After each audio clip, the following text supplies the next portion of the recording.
gentlemen, we are here now with the fourth now session of I'm the Pappii, man. And I'm here with a guest. I mean, he really needs no introduction, you know what I'm saying? I can't do it the way he's used to getting introduced on the screen and television anyway, but he's signed to Bad Boy, one of Bad Boy's anchormen, because you held down Bad Boy when Big wasn't there, right? So anchorman, and we have now Mr. I work for FedEx, but we have Mr. Special Delivery here, G Dep, man. Thanks for coming to I'm the Pappii, man. Appreciate you being Thanks for having me. Well, we always start out with the same question first. Did you have your father in your life? I he was in my life, but I didn't live with him. I knew him. He didn't live with us. So, And where did you guys live? We lived in Harlem, the Bronx, mostly Harlem. Yeah, he used to, he would come by from time to time, but I didn't live with him. So did you know anything about him? Most times when you don't have your dad inside the house, you hear stories about him. Like, what was the stories that you ever heard about him? What kind of guy do you think he was, or Right. Well, I heard, my mother talked about him. She talked about how he was good at basketball, and that everybody used to like to watch him play and stuff like that. And that's how I looked at him. Like I knew that, like any neighborhood, basketball was big in my neighborhood, for the most part. So, I can associate, him being in my neighborhood playing basketball. I understood how, revered basketball players were in my neighborhood, so I understood he was one of the guys that were revered. So do you think that that's probably what got you into rapping as far as keeping your poise, because you're seeing how everybody took to your dad being a great basketball player, so you're like, I kind of want that for me, but as far as because when you see your dad getting any kind of praise, you kind of say to yourself, as a kid, you're like, I'm happy that it's my dad, but I'm like, how do I get that for me? You know what I'm saying? So it's like, is that what inspires you to get into music? Well, I don't know if consciously I did, but maybe it has something to do with it. I did feel empowered by that. By knowing that, people like looked at him as that way. So maybe it did, open that channel of thought. You know what I'm saying? That was, he also actually was a musician too. Like he was a poet. So you see down the line, in the lineage, that's probably where you get your poetry from. Yeah, I agree. So now, when did you start rapping? When did you? I started really actually writing rhymes. I was probably like maybe 12. 12. I was in like the 7th grade, 6th grade. I started really actually writing them. You know what I mean? I always thought I could rap kind of thing. I was one of them kids that listened to rap at a young age. 9, 10 years old. I had my own little tapes and stuff like that. So it just kind of, it's one of the things that I just grew into. Now, when you said your pops came around every now and again, did you ever tell him, like, Dad, this is what I do, this is what I'm trying to do, this is what I'm trying to get into? Around the time when I was really taking, rap, or, I started rhyming, like, I didn't really discuss it with him at that time, It was one of the things where it was just something that I did, I didn't really say, Dad, I'm trying to, be get a record deal. I never really spoke to him about that. We might have had one conversation or something, but I didn't share things like that with him, because we saw each other so sporadically. When I did see him, it was just like, oh, how you doing? Yo, Dad, you okay? And, then he keep it moving. You know what I'm saying? Now, do you still have a relationship with him now, or? Well, nah, he passed away though. I'm sorry. My condolences. Well, now, with the time that he was in, now you have children, right? Yes. How many children do you have? 3. 3. Now, with the little length of time that, oh, well, I'm sorry, 3 children, what age? 20-year-old twin boys, Twin boys. and a 25-year-old daughter. Okay, all right, 20-year-old twin. Oh, wow, wow. Okay, so with the little length of time that your dad was in and out your life, did he inspire you to be that kind of father that you are to your children? Like, did he have any kind of like inspiration on what you want to do with your kids, whether it was good or bad? You know, because with me, I say that because my father, I feel he always created the blueprint on what not to do. When I got older, I stopped getting mad at him for not being there, and I just realized I just do the opposite of what he did. And that kind of like cope with the anger and all that. So it was like, because with me, I was upset that I didn't have my dad in my immediate life like that. So it was like that cope with, me being a father. Is there anything that you had, did he give you like a blueprint or a guideline to you being a father? Well, actually, I probably could say the same thing. Like I was upset at a certain point. Mm-hmm. Like, damn, Mom, I could have asked my dad about stuff like this, and damn, like it would have been great to have a father to kind of, a lot of this stuff probably wouldn't even be happening to me. One of those, a lot of, Same way. Yeah, so I felt the same way in that aspect, man. And I was, I used to, and I actually did, model my fatherhood the opposite of what I just was like, well, I'm not going to do that. You know what I'm saying? So, And that's and it wasn't like I actually consciously was like, yo, look, if I ever have kids, you know what I'm saying? But once I had my daughter, that was just the mold I felt like, if I did feel myself like neglecting or, I was like, nah, I can't do that. That's what happened to me. Exactly. You know what I'm saying? So, exactly. That's exactly what, that's my thing. But like, as soon as I feel like me slipping, and I haven't chopped it up with my daughter like that, I go right in her room. Yeah, yo, listen. Right. I'm just here to kick it with you and all that. She gets upset, she's 22 and she's like, Daddy, but I'm like, it's been 2-3 days now. And what's going on with you? Like, how you feeling? Anything? You good? You know what I'm saying? So, okay. So, fatherhood, as far as your sons now, they get into all kind of things. You got 20-year-old twin boys in Brooklyn, in Harlem, New York. Yes. Now I remember that like my dad, I think I spoke to him on my 18th birthday, and he didn't even know that it was my birthday. You know what I'm saying? So it was like I was upset with him with that, and I didn't have kids at the time. Do you think that? Could you sense if your children is upset with you, like your son? Because sons are different than daughters. You know what I'm saying? Could you sense that your twin boys would be mad at you for any reason? And if you did, what would you do to rectify the situation? Yeah. I could sense if they were upset with me. Well, I say that because I'm trying to ease into it, but I feel like we got to rip the Band-Aid off. I know that around 2010, you had turned yourself in for a situation that you have done, and that kind of probably been hard on them. You know what I'm saying? So how was it parenting behind bars? Because I know that would have been upsetting for me, but y'all taking my dad away and this is that, and I'm probably sure that they were younger, so they probably didn't understand. How did you cope with that? Well, yeah, that was kind of, it was kind of, we had to definitely, pay close attention to that, that issue, man. When I got locked up, they were real young. They were young. They was about 7 years old, and I was around them up until that point, so I kind of, had a connection with them, So when I got locked up, they were, one of them in particular, he kind of took it a little hard. He started acting out.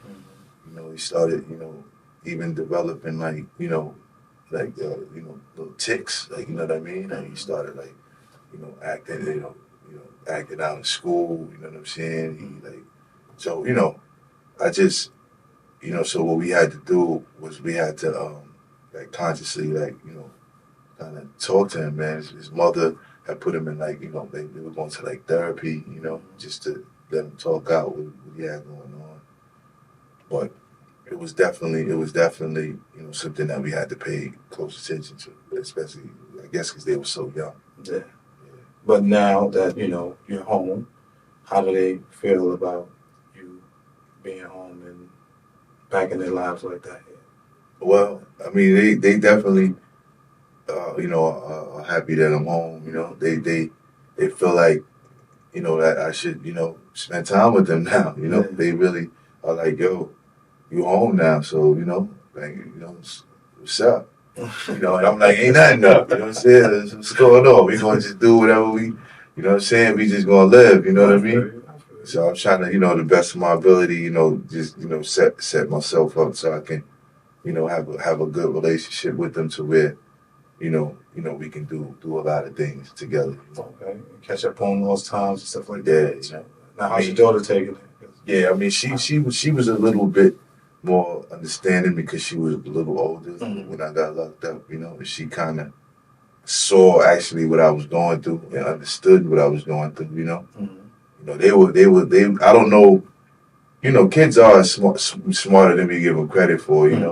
Most of the time, and I don't know if my sons knew that I got like the issues that I had, like what I mean. But my daughter, she understood that I was doing things I didn't have business doing.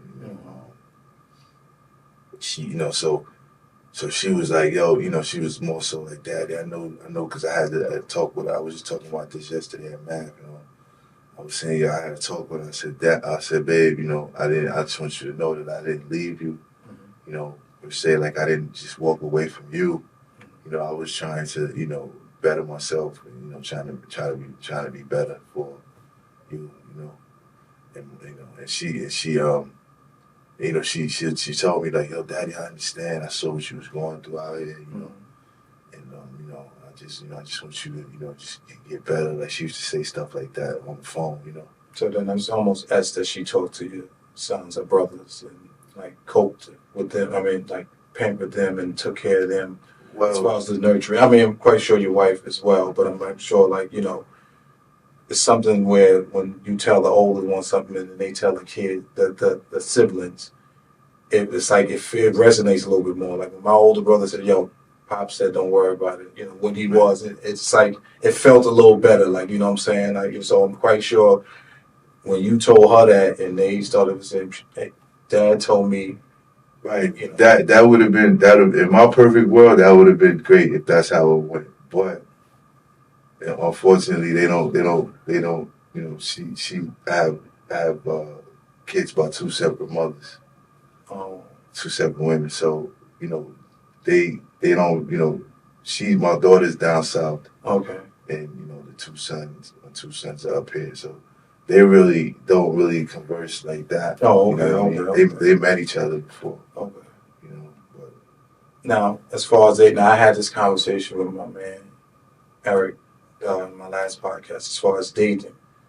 Do you get in their lives when it come down to dating? Like as far as them dating, I mean, I ask, I just try to let them know that I'm concerned, and then I let them know my view on certain things, Okay. But now, do you have a different kind of rule for the boys you do for the girls? You know what I'm saying? Which I feel is understandable, but I mean, some people may have, the same for both, Right. Well, I mean, it is kind of different in a way, but it's actually the same. You kind of, I kind of, kind of emphasize like being safe. You know what I'm saying, for both of them. Being smart. I kind of emphasize, that for the both of them. You know what I mean? So I can't really say it's too much different. I try not to. Do the high five and yeah, son. You know what I mean? Like, I'm like, I just listen to what they got going on. Yeah, seem like a laid back there. Now, the conversation I have with my friends over and over, we all have daughters, and one of us have a son and one have a daughter, and about the guy that dates the daughter. This is a two-part question. One, how would you feel if your daughter brought home a guy like you? Like as far as like daddy, like as far as like daddy doing what he's done and how daddy used to be, not that how daddy is now, how daddy used to be. Like, how would you feel if your daughter brought home someone like that, said, "Daddy, I love him, and this is what I want to do, and it's going to be with." What would your advice be to her, something like that? Well, you know, it's really at that point, it's really you know, up to her. You know what I mean? Mm-hmm. If she loves a person, you know, all I can do is, you know, support her from afar. You know, I'm gonna let her know how I feel. You know, but you know, I try not to, because it was kind of a situation like that. You know, she had a guy, I could tell he was, you know, from the hood. Mm-hmm. You know, I just, you know, all I, you know, you know, I guess you say I judged them, and you know, I you know, assessed them, and you know what I mean. Mm-hmm. And you know, all I could do was tell her that, you know, make sure he was treating her correctly, Mm-hmm. and then you know, just hope for the best. You know what I mean? Right. Because you know, I don't believe in, you know, trying to, you know, control a person. You know, I treat it, you know, because when you do stuff like that, you know, you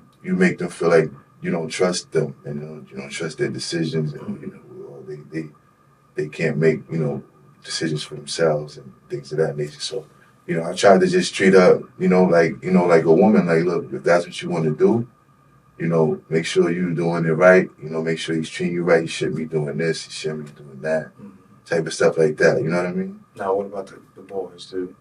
Do you have any here? Because, you know, like, it's a lot of things going on out here. I don't want to put no names to anything because my girl cousin told me don't attach no names or anything. But there's a lot of things that these women are doing out here to these guys and tricking them and trapping them and, you know, bringing them over here and doing this here. And it's like, what would you tell your sons now, this day and age, as far as like if they fall in love with a girl, especially an Instagram girl like that? And I'm not saying all. I don't want to put it out there like I'm saying all Instagram girls or models are wrong, but there are certain ones out there that we do know that lure guys in, and you know, like all right, for example, they saying, you know, and this is allegedly because you know with the information they got, but they're saying that, you know, rest in peace to the young boy Fulio, the rapper Fulio. Oh, okay. He died on his birthday.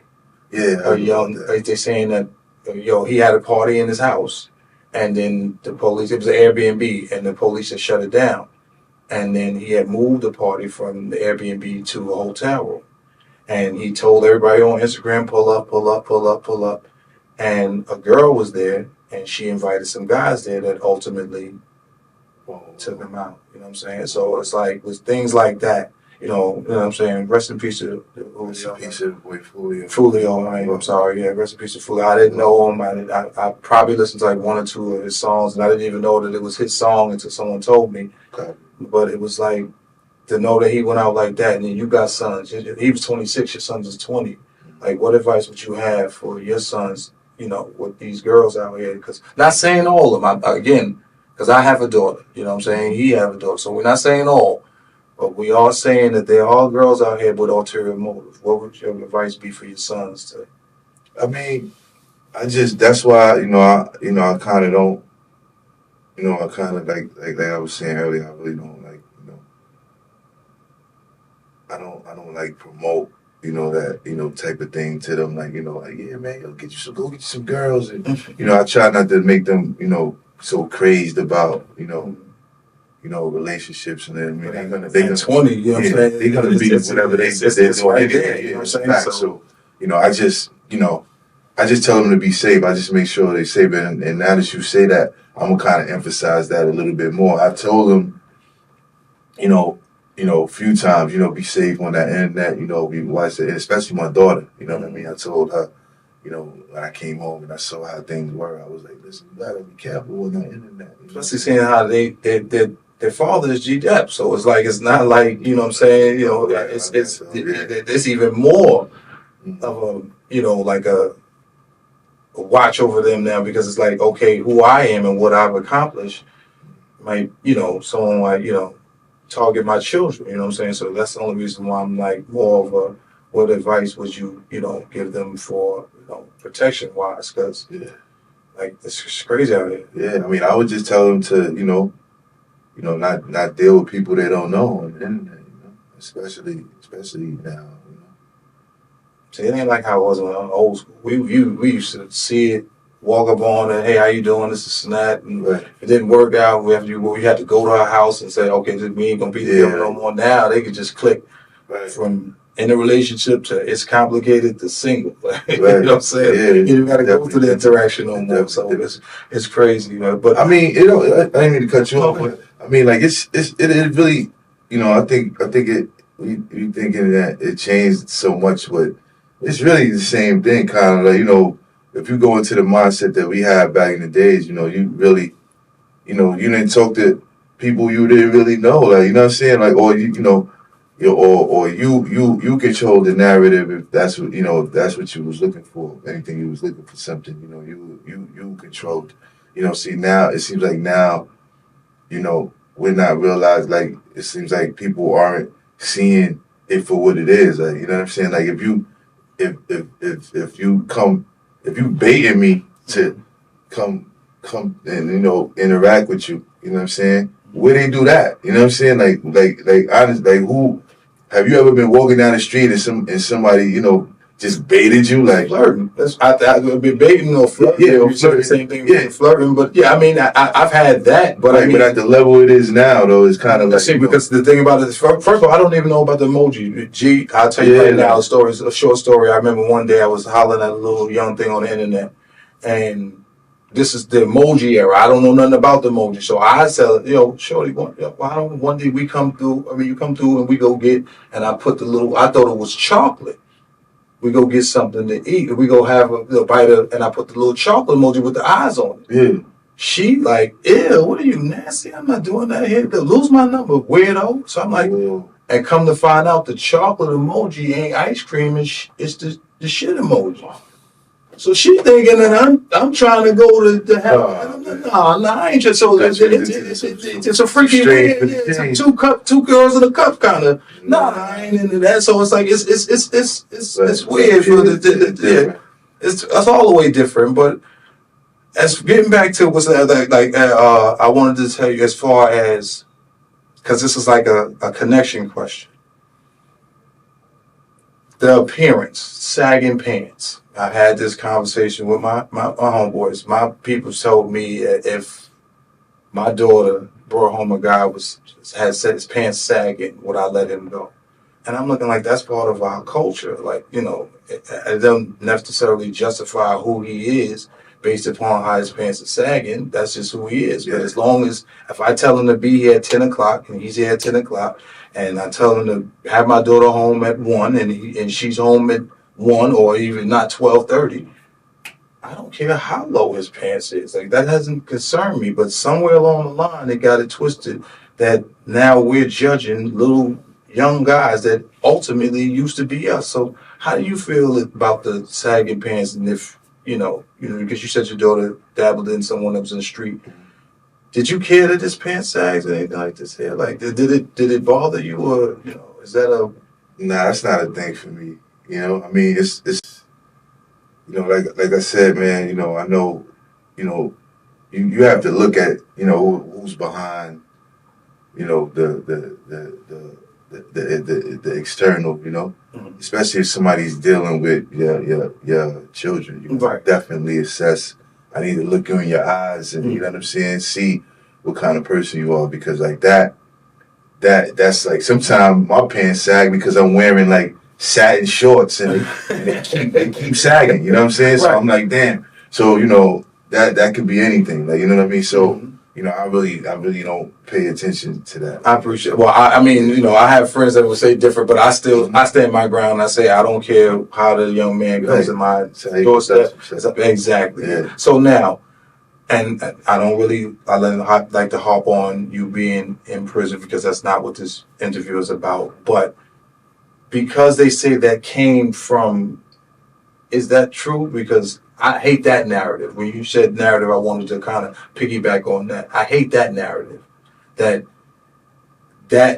fashion statement derives from something that comes from prison. So I came up with my own narrative. But I know that come home. What do they say as far as, do you feel like that came from? Well, I don't know. I don't know if it came from prison. I heard, in prison, dudes frowned on it. You know what I mean? Because it was like more like. Actually, I did hear that. I did hear that. In if you had your pants sagging in prison, that meant that you was inviting people. You know what I mean? To do some type of homosexuality. You know what I mean? But so in there, it's definitely like one of the things where people was like, "Yo, pull your pants up, bro." Because it's kind of like, it automatically is alluded to, like, you know what I mean? Like people just remember those times, I guess. You know what I mean? It's it's a lot of culture in jail, Right. that you have to stay with. No, well, my thing is, I like to break the narrative. I like to change what it is that, have it out there for our people and make it be like a cultural thing. Everything is culturalistic now. We're talking about the culture. Let this be a part of our culture. It's a fashion statement. Now, if they want to know where it came from, instead of it being a derogatory place like prison, I say it came from a survival mechanism. See, I come from an era where my moms had minimal income, and I definitely it went from minimal to public assistance. So I come from another era called hand-me-down. I don't know if you ever heard about that here too. Yes, where your mom's buy one kid something, and when he outgrow that come right down to me. I was a hand-me-down. I was an only child, so I couldn't do that. You didn't know about? Oh, you was the only child. Oh, but I know about hand-me-downs. I heard of it. Right. Well, my brother was always bigger than me. So what it was is here, I put on his clothes. What do you think his clothes did to me? Right. It was baggy and it was saggy on me. Okay. But at the end of the day, am I going to tell my mother, no, I'm not going to school because these pants don't fit right? No, she's going to tell me, get your behind out there and go to school and do what you got to do. So I think it was a survival. And then the kids in the window that seeing me stand outside with my brother's pants on, looking like, oh, he look cool doing that.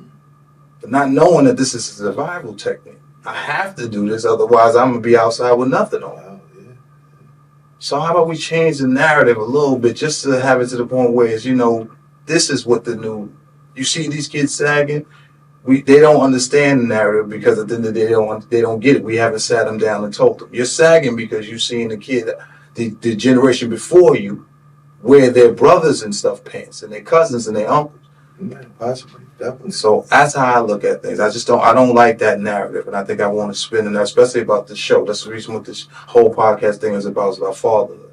Like growing up, when they used to talk about father, they would tell you like a guy would say, "I got my girl pregnant." One of the things he was telling was, "Well, that ain't your problem. That's our problem. Like, you gotta do what you gotta do." That was the friend conversation. It was that. Right. Now, I hear someone say, "Yo, I got my girl pregnant. Congratulations, my God. Let's go get something to drink. Let's celebrate here." And the first thing I tell every new parent, get you some sleep. Because you're never going to sleep the same once you have them children. Once you have them children, my daughter's 22, and it's still mornings I wake up. What's going on? You all right? Dad, I'm fine. All right. I just got to check. You check. You got 10 toes? You still 10? Right. All right. Good. And I'm going back to sleep. But it's like at the end of the day, you're never going to get that same sleep that you had before then. Right. So what advice would you have for these guys now having babies? And let's start with your son. Well, if your sons came and tell you, "Dad, got one of these girls out here pregnant," what would you say? I mean, I would just tell them that I would just try to prepare them for what they had, coming, at that point, And, I would tell them that they would have to get a job. You know what I'm saying? It's real now, Yeah. So I would just start talking to them about all the things that they got in store, you know what I mean? Now, and to go back into your bio, you got signed at 98. How old was you at that age? I was 24. 24, right? And so I just turned 24. 24. So, and then you had your first child at 24. 24. Yeah. So it's almost safe to say that, you were comfortable in having children because of your career. Well, no, actually, I was. She was born when. While you signed? Yeah, she actually. praise the creator. She was actually born the month I got signed. Nice. Oh, so you got a double give up, Right. man. Look at that. Look Man. at that. Look at that. Oh, Man. I know that night. Man. Oh, man. She got signed. She was born in November. Mm-hmm. And I met Harv and Puff and all of them. Mm-hmm. And like the end of November. She was born in the beginning of November. So you got a banging Christmas gift, bringing New Year's. So 99, going into 99 you felt invincible. Like, yeah, that's crazy. That's a She was still an infant in her. Like, it was literally days after she came home. Mm-hmm. After she came home, about maybe 6 days after that, Black Rob called me and was like, "Yo, come down here to the studio. I need you to get on my album." Mm-hmm. Like, I remember coming in the house and her mother saying, "Yo, Black Rob called for you," and I went to her bassinet. Mm-hmm. And she was like, "Don't be touching that till you wash your hands." You know what I'm saying? One of those things. She was so new. Yeah. So I was like, "Oh yeah." I went in there, washed my hands. I was still smelling like cigarettes, put some lotion on. Mm-hmm. That was when I was smoking cigarettes. Mm-hmm. And I went and grabbed her. So I remember how small she was. She was still an infant. And then I went down there that day. You know what I mean? That was the day I got signed because they heard what I was doing, and that's how it went. Well, speaking of him, you brought his name up, and rest in peace to Black Rob. You know what I'm saying? He was a cool guy. Did he have children? Yeah, he had a bunch of children. A bunch of them. Yeah. Whoa. So, do you keep in contact with them? Are you like the uncle? Like they call you uncle and all of that? Yeah, they call me uncle, but I don't really see them like that. Really, I'm only in touch with really one of them. You know what I'm saying? That's Lil BR, like his oldest son. Uh-huh. We touch each other on Facebook, and I have Facebook on Gram. Okay. And I haven't really been in touch with him like I should, but yeah, that's my little guy right there. So what if he ever wanted to get into, how old is he? I think Bob was he might be about 27 or 8. Oh, okay. I thought it was young, was he trying to get into the music business? Yeah, I think he is. Oh, yeah? He is. He might be a little younger, but he's around that age. Like, he's a little older than my daughter. And what was your advice you would give him, as far as getting it? I would just tell him to, make sure he, kind of looks to the people that he knows that knew his father, Mm-hmm. For any kind of, guidance or tools, you know what I mean? Mm-hmm. Just make sure, he just, stays smart, man, you know what I mean? Mm-hmm. Stays focused. And just keep positive people around him. You know what I'm saying? So what are your twin boys into? What do they want to do, as far as? Well, they're in college. You know what I mean? They should be graduating in about a year. Creative willing, and they're looking. One of them is looking to go forward to his masters. Nice. Yes, praise the creator, and one of them he's kind of leaning towards the psychology. That's always good. Major. Yeah. I got my homeboy's a psych major. Oh yeah. That's a great major, man. I majored in it too. Yes, I got it. Yeah. I didn't get my degree in it because I came home. Mm-hmm. But I was almost there. You know what I'm saying? Okay. So yeah. So he's they're looking just trying to they're doing collegiate type of route. Nice.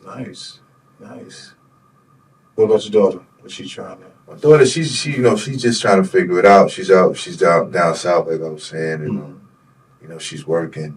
Has her own apartment, and Mm-hmm. she's just trying to she wants to be a business owner. Mm-hmm. So she's just going taking the steps to do that. Well, no, I'm asking this here because it leads into my next question as far as how do you feel about LeBron? Now he got his son playing on the same team as the first ever NBA father and son. Now, a lot of people didn't like the situation. A lot of people feel like, that he's only on the team because of his dad. this is nepotism at its highest form. How do you feel about LeBron having his son? They breaking barriers and that being the first ever to have a father-son duo. How do you feel? I mean, I think it's great. Mm-hmm. You know what I'm saying? I mean, like that's what a father's supposed to do, I believe, Mm-hmm. I mean, people didn't complain when he brought his man to his team. You know what I'm saying? That's true too. Like, Right, the AD, what's the difference? When you say it like that, I never thought about it. Like, you know what I'm saying? Because think about it, this is my man, this is my son. Like, I mean, why? It's nothing even to talk about. You know what I'm saying? But that's the thing. You know what I'm saying? It's just more along the lines of like, what do we consider as important? Because it's like no one had a problem. I mean, maybe one or two had a little, but it wasn't an issue. But it wasn't an issue. Not like this, to the magnitude of this. You're right. That's a good point. That's a good point, because I didn't think of this because it's a topic of Yeah, I heard about that. I couldn't believe it. I was like, serious? Why wouldn't he? Mm-hmm. Who wouldn't do that? Like, now, would you use your leverage ever to get your kids all right? Because for example, LeVar Ball.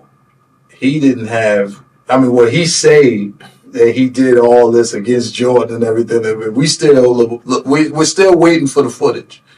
He's saying that he got some footage locked in somewhere, but his footage and his dedication for his sons getting in. He got all three in. Now, one didn't get a chance to stay. I think he was the last one. He was on Detroit for a little while, and then he went to the D League, but.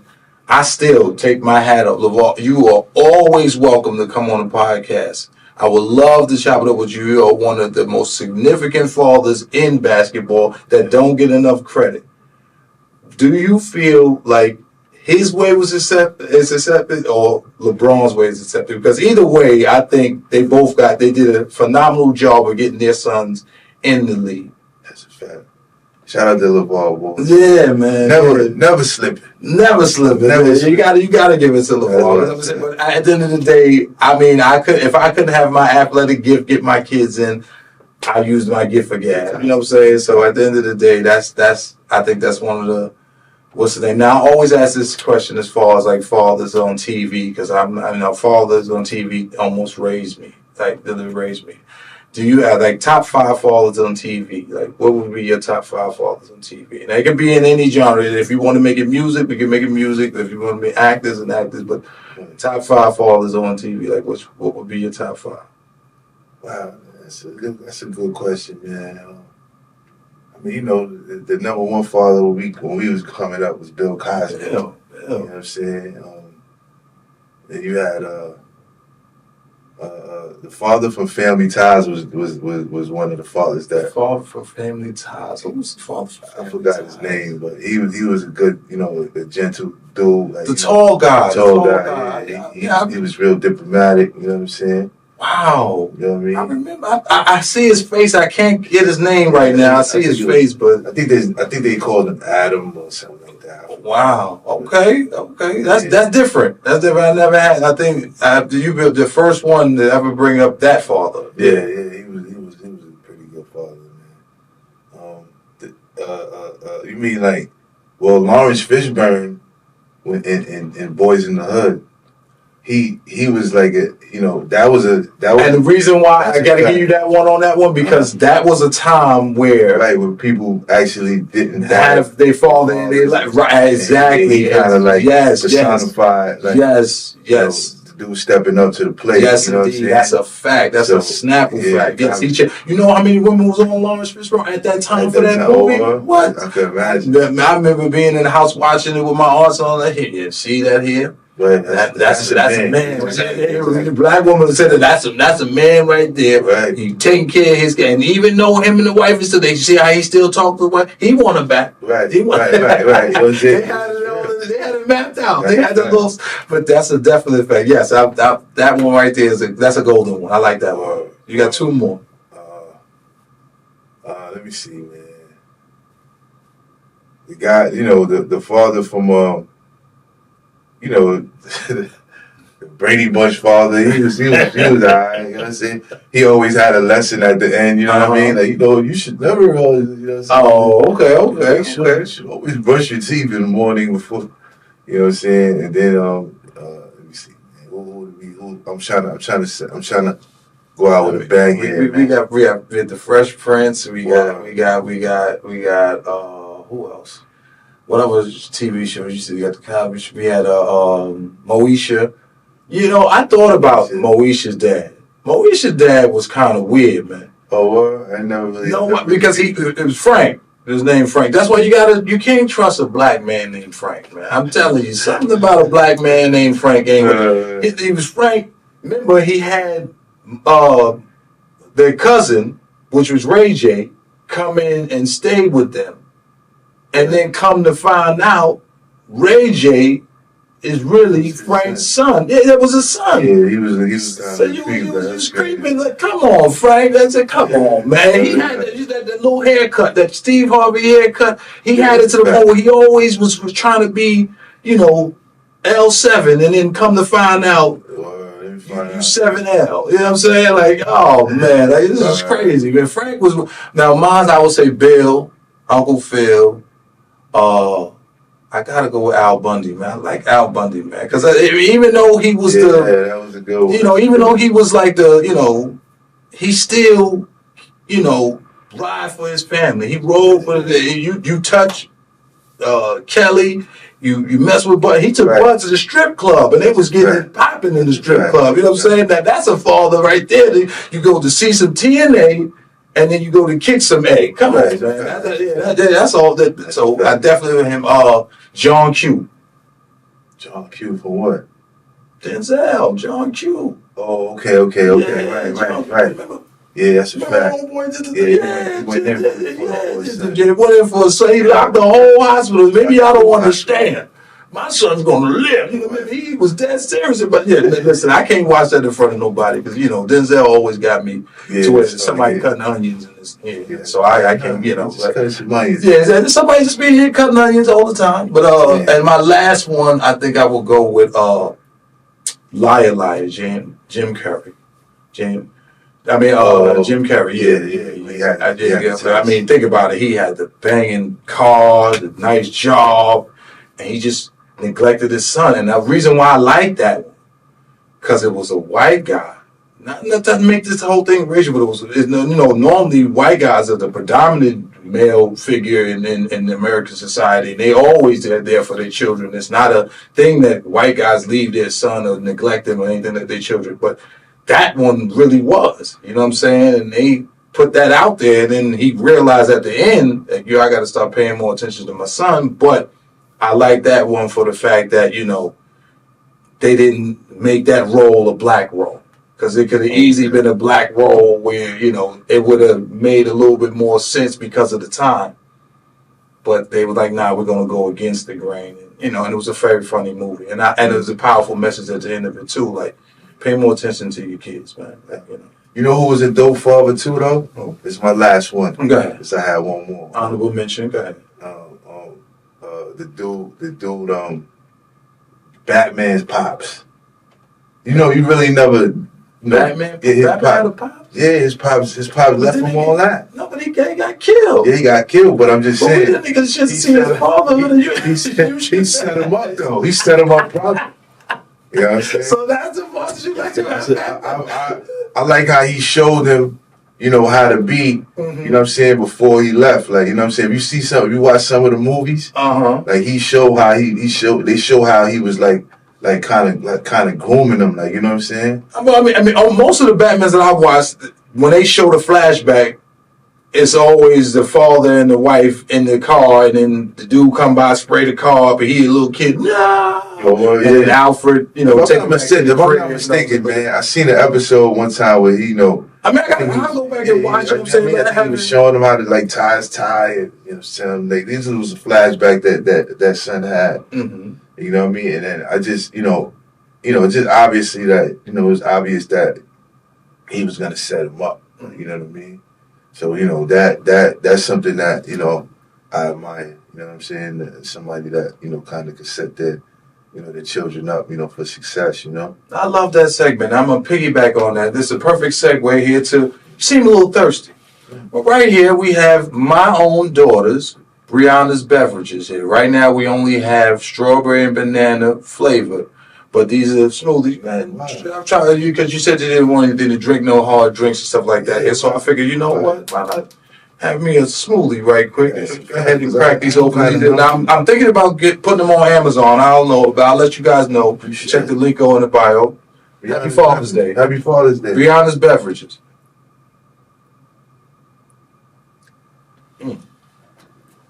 Wow, Brianna. Mm-hmm. Baby girl is good. You did that? Yes, indeed. Yes, you did. Sure. Nothing did. Let me get that. They gonna let you drink by yourself. Yeah, that was right on time too. I was a little bit hungry. That kind of like quells the thirst and the hunger. Yes, indeed. Yes, indeed. Y'all get these here. I'm telling you, I got different sizes. This is this is a $5 size. I got the $10 size as well. But I'm thinking about, because, if you go wherever you guys at in the world, you want some, put them on Amazon. Y'all go through Amazon, get some here. So I'll get back to you on that before I leave. But these are Brianna's beverages. Right now, we only have strawberry and banana. So, we're working on other flavors in now, but strawberry and banana, we got these here now. But, It's good, man. It's good. I mean, but this, not that it was a plug or anything like that. I mean, just, just be thirsty. You want to get some? Yeah, I was thirsty. Craig, have you seen my shoe? What's that for? Protection. Protection? Protection from who? Yeah, Smokey. I got to walk Smokey down to his house. Oh, man.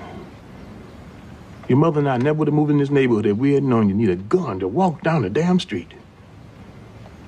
You know how it is around here. Oh, no, son. That's not the way it is.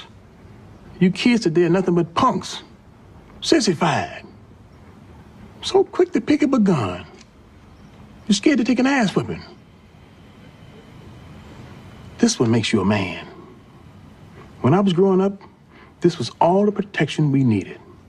You win some, you lose some. But you live. You live to fight another day. And you think you're a man with that gun in your hand, don't you? I'm a man without it. Put the gun down. Come on, put up your dukes. Now you're a man. Your uncle picked up a gun, too. He had to find out the hard way. 22 years old. You got a choice. These are all you need. All right?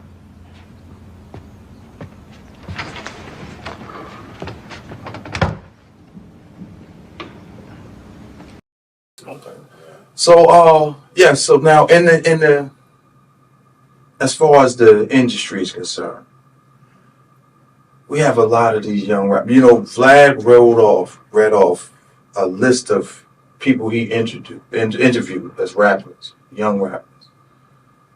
And I mean, it was like at least, he said, what was it? FBG Duck, 26, Fulio, 26, I don't want to put a death tag on somebody that I'm not really, but it was a bunch of them, and they were in this game. And you said you got signed at 24. What advice would you give these youngins that you just get signed, you get some money? See, the reason why I like you that is because you wouldn't have. Well, your baby was already on the way, but you knew, I get this money now. I'm gonna have my children.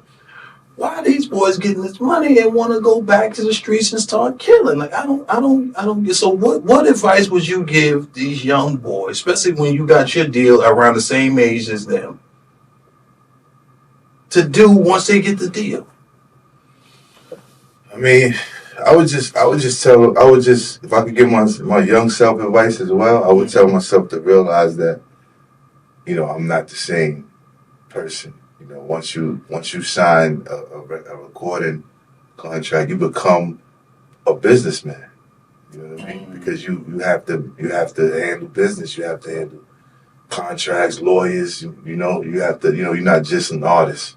I think that's where the young brothers that get caught back up in the streets after they get signed is because they just think that they're just doing music. You know what I mean? It's just, I'm just young and free and I'm wild and I'm just doing music and that's what I do. I think if you realize that you also you have two hats. You know what I'm saying? And that you become an entity at that point. And I would just tell them to just realize who they are, and you know what I mean, and operate as such. Well, see, the reason why I want them to take your advice is because you did something that ultimately haunted you, because you didn't get caught, you turned yourself in. Right. So these kids is running around here talking about spin the block and want to do this and do that, and let's say for shits and giggles, you get away with it. You got to live with that. Like what? Now what made you say? I can't. I mean, it was just something in my spirit, man. It was something that, when you realize what you really done, I started having, I did that when I was younger. I started having children. I started understanding the miracle of life. You know what I mean? It just, I just try to do anything that I can do to rectify it. You know what I mean? To balance, to bring some type of balance to it. Okay. So, yeah, I would just let, it's just something that, nobody really needs to go through, man. You know what I mean? If you never did anything like that, don't think that it's just a small thing, Well, I was like, take someone's life, you know what I mean? Well, I didn't, like I said, and you could hear it in your voice how it's just really tearing you up about even just to talk. And I didn't want to make this interview about that, but it's like, that's your story, you know what I'm saying? And, and it's just a lot of these kids out here that's aspiring to be where you was, you know what I'm saying? They're trying to get that now, you know what I'm saying? And I think your story, which I would love to have you come back and we talk about that on that aspect to where we dive into that, if you're comfortable, but it was just like more along lines, this is just a celebration for you being a father, for you being there for your kids, for you being able. Now, it was another thing, and I'm not going to hold you, I'm going to keep this to the point where I don't want to make it seem like it's a choice, but it kind of really is. When you had a show and they had something going on, what was that conversation like in the household? Like, because that's the part that, like having to choose to, let's say graduation come up, but you got to be on tour. So how did that kind of because I want to create that. I want people to understand that part of it too. Like say for a new aspiring rapper, he just gets signed. Now he's touring all over the world where he was just basically doing music in his areas and coming home. Now he's in here, over here, over here, over here. How do you tell him? How do you still tell him how to be dad and be respected and still have a career? I mean, I think that's something that, fathers that are into that, into this lifestyle, that lifestyle, struggle with to this day, you know what I mean? So I think everybody deals with it differently, but I think the most you can do is, try to just involve your children, you know what I mean? Some kind of way to where, especially on special days for them, like we said, like graduations. If you can't, if you can't be there, I think you should just go out your way. That's what I would say. To go out your way to be there for your child. If you can, You know, because a lot of times, you know, things are out of your, you know, out of your control. Like, you know, as far as like if you have to be somewhere contractually, you know what I'm saying? So, you know, just explain to them and make sure you explain to them type, you know, a lot of times. But the thing that I don't think about a lot of times is I could have just told my son to come with me, or like, yo, why don't you just come around? You know what I'm saying? Or let me bring them with me. You know what I'm saying? Right. I'm over here stressing about, damn, I ain't gonna be there. Man, well, damn, I gotta think of something, or maybe let me send them. Maybe I can send them some money, or you know, maybe. And I didn't even think, like, I could have just, like, yo, why don't you come through? Like, you know what I'm saying? They've been sitting right there. Yeah, you know what I mean? Fly him in, you know what I mean? Yeah, but I mean, at the end of the day, you more along the lines of like, you know, you was just getting in the game and you didn't know where you really had you know what I'm saying? So right. And it's different when they're younger too. So. Right, that too. You don't want to expose them to everything that was going on. Yeah. Well, I'm not going to hold you, you know what I'm saying? I think this is going to be the last question here is, what's the best part about being a father?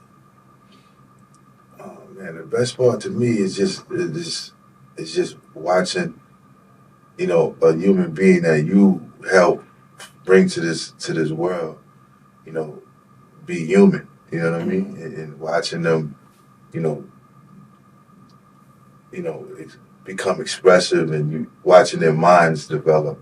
You know what I mean? It's, to me, that's just the illest thing, man. You know, to see them become, you know, these whole human beings right in front of you. You know, I mean, because you know, we're the creator's creation. You know, so to see, you know, something that you were directly a part of.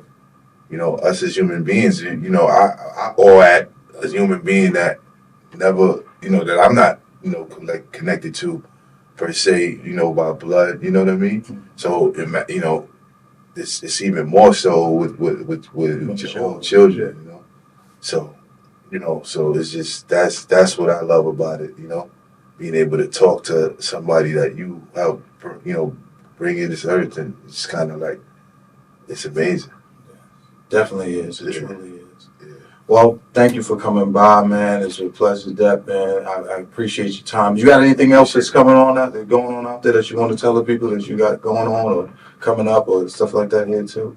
Yeah, I appreciate it, man. You know, I mean, you know, we have you know, the Lessons Never Lost EP coming out. You know what I'm saying? That should be out, you know, around November. You know, we got a book that we putting together that should be out soon. It's called the Memoirs of a Credible Messenger, the Travell G. Depp Coleman story. You know, we got another album that's ready to drop after all of this. It's called Off the Count. It's like, you know, about my whole experience being in jail. You know what I'm saying? So, you know, we got some stuff lined up, man. You know, just be on the lookout. You know, check the Instagram to stay abreast of what's happening at G Depp Official. And then we also, you know, got the Instagram page, the YouTube page at G Depp Official as well. Oh, okay. You know what I'm saying? So tap into that as well, too. Yeah. Well, Depp, it's been a pleasure, man. You know, listen. Appreciate you coming by, man. Thank you, man. I appreciate you coming by and doing this here, man, too, man. I always end up by saying, I'm the Pappii, and you are? I'm the Pappii. There you go. I'm the Pappii.